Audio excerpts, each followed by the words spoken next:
የጥርስ ሳሙና እንደዚህ ተአምረኛ መሆኑን ስንቶቻችን እናውቃለን? ሩዝና የጥርስ ሳሙና ሲደባለቅ ኃይለኛ ሙጫ ይሆናል። የጥርስ ሳሙናና ቢራ አንድ ላይ ሲሆን ነጭ ጫማውን ወደ ነበረበት ይመልሳል። የጥርስ ሳሙናና የልብስ ማጠቢያ ሳሙና አንድ ላይ ሲሆን ነጭ ጫማዎት ላይ ያለውን ነጠብጣብ በሙሉ ያስወግዳል። የጥርስ ሳሙናና የእቃ ማጠቢያ ሳሙና መስታወትዎን ይጥረጉበት፣ አንጸባራቂ ያደርገዋል። በባልዲ አድርገውም ወለልዎን ለማጽዳት ይረዳዎታል።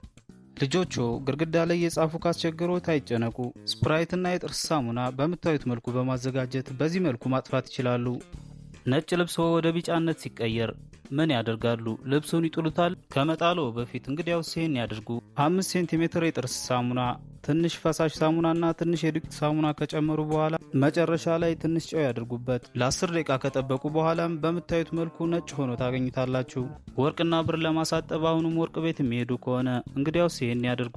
በትንሽ ሳህን ካስቀመጡ በኋላ ጨው፣ የጥርስ ሳሙና፣ የልብስ ሳሙናና ነጭ ቆምጣጤ ጨምረው ትንሽ ይጠብቁት። በምታዩት መልኩ ወደ አዲስነት ይመለሳል።